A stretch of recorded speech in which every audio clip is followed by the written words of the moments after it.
ओम गुरुवे नमः। प्यारे हरिभक्तों, अब जो हम विषय ले रहे हैं वो केतु ग्रह के बारे में ले रहे हैं। मैंने पीछे भी वीडियो में आपको बताया था, केतु जिस स्थान पर बैठा होता है वहाँ से पंचम भाव को देखता है, सप्तम भाव को देखता है और नवम भाव को देखता है। तो हमने पहले वीडियो में केतु के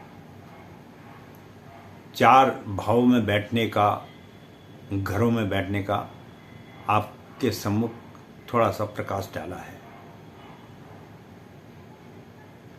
वैसे तो ज्योतिष में हर ग्रह का एक अपना विशेष महत्व होता है, लेकिन राहु और केतु छाया ग्रह होने के पश्चात भी यह कुंडली में अपना विशेष फल प्राप्त करवाते हैं मनुष्य के जीवन में।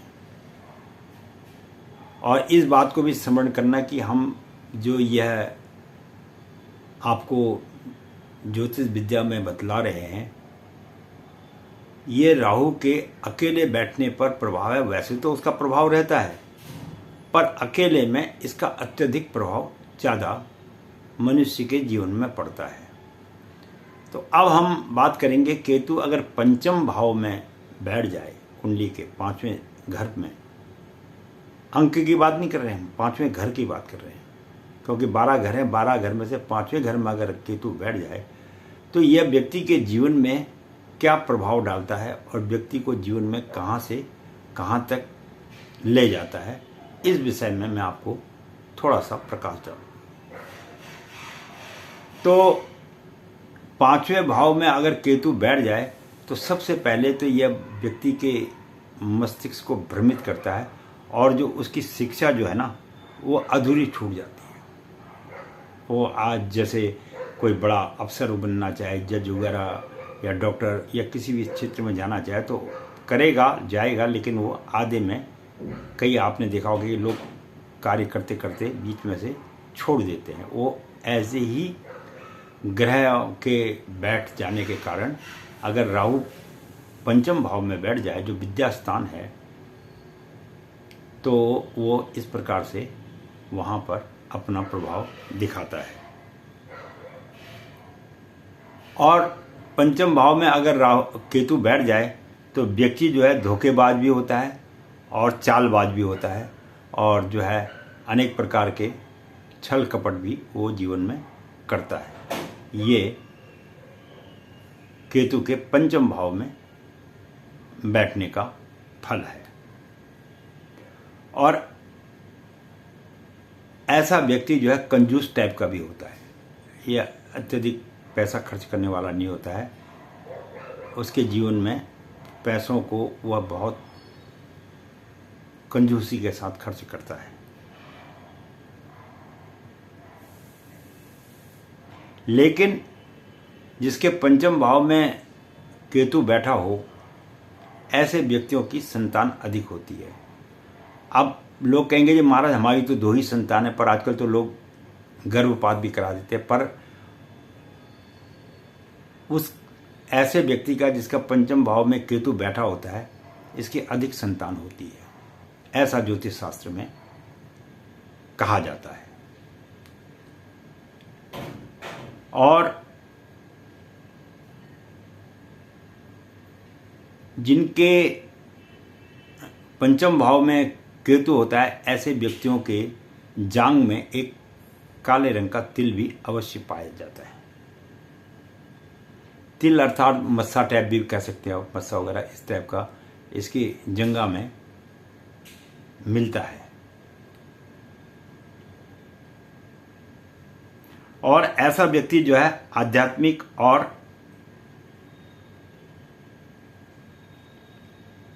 ठगी करने में भी थोड़ा सा माहिर होता है, और उसके बल पर यह ठग के बल पर जो है पैसा भी कमा लेता है।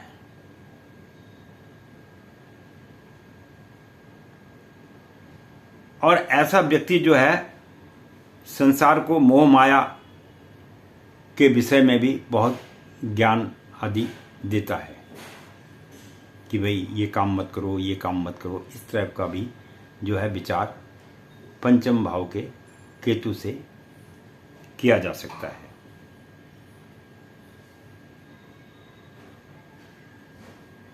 और 45 वर्ष की आयु के बाद इसको जीवन में कुछ सफलता मिलती है, उससे पहले यह कम सफल हो पाता है, ऐसा ज्योतिष में कहा गया है। लेकिन जिनके पंचम भाव में केतु होता है, ऐसे व्यक्ति एक जिद्दी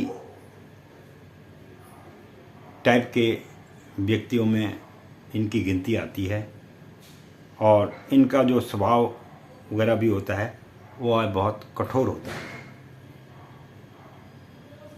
जिसके कारण कभी कभी इन्हें समाज में बैठने के बाद इनकी कटु भाषा के कारण इन्हें अपमानित भी होना पड़ता है।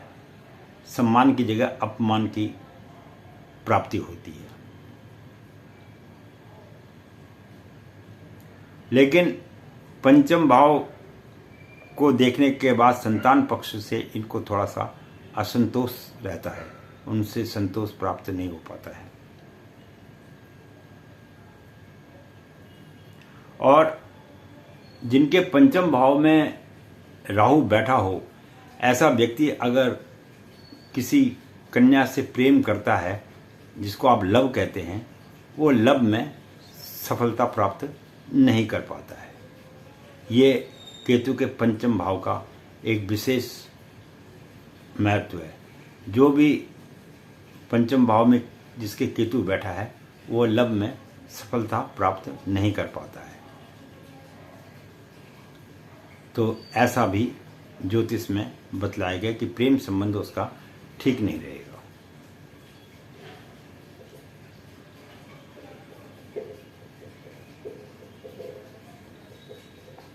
और जो 7वीं दृष्टि इसकी आय के स्थान पर पड़ती है, इसके कारण जो है वो किसी न किसी प्रकार से धन तो कमाता है, कमा लेता है और कोशिश भी करता है,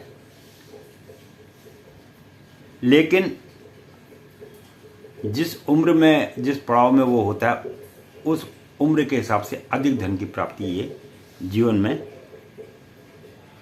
कमा लेते हैं। पैसों के मामले में इन्हें थोड़ी सी दिक्कत का सामना कम करना पड़ता है। और अगर परिवार में छोटे भाई हैं, बड़े भाई हैं, तो उनका सारा दायित्व भी ये अपने ऊपर ले लेते हैं और उनका जीवन निर्वाह भी कर देते हैं। ये भी पंचम भाव में बैठे हुए केतु का प्रभाव देखा जाता है। और 9वीं दृष्टि जब इसकी लग्न में पड़ती है, तो मानसिक तनाव और बदनामी का सामना भी इनको अपने जीवन काल में करना पड़ता है। तो कहने का तात्पर्य यह है कि हर ग्रह का अपने में एक विशेष महत्व है। तो कुछ स्थानों पर केतु जो है फायदा देता है पंचम भाव में बैठकर, और कुछ स्थानों पर यह आदमी को जीवन में कष्ट भी दे देता है। अब किसी व्यक्ति का जीवन में कहीं प्रेम चल रहा हो और उस प्रेम में वो सफल ना हो, तो वह उसके जीवन के अंदर में उसको सबसे ज़्यादा कष्ट देता है, क्योंकि अधिकांश लोग आज की डेट में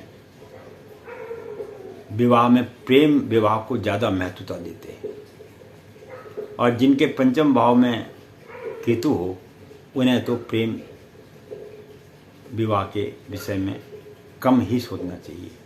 अगर वो चाहते भी हैं तो दूसरे पक्ष से उनको, चाहे लड़का हो या लड़की हो, संतोषजनक जो प्राप्ति है वो नहीं हो पाती है। तो ये था केतु के पंचम भाव के फल, जो मैंने आपके सम्मुख थोड़ा सा इसका वर्णन किया है। वैसे तो इसका विस्तार रूप तो बहुत विशाल है, फिर कभी और इसके बारे में ज़्यादा जानकारी में बताएंगे, पर फिलहाल एक छोटी मोटी जानकारी मैंने आपको दी है। आशा करता हूँ कि आपको वीडियो सुंदर लगेगी अच्छी, और ये जो है कुछ ज्ञान की प्राप्ति भी होगी। इसके साथ ही मैं पंडित गिरीश तिवारी अपनी वाणी को यहीं पर विश्राम दूंगा, और आशा करता हूँ आगे भी मेरे साथ इसी प्रकार आप बने रहेंगे, और मैं अपना सहयोग आपको दे ही रहा हूँ। आप भी अपनी तरफ से मुझे सहयोग देने का कष्ट करें, देखें, ज्ञान की प्राप्ति करें। धन्यवाद।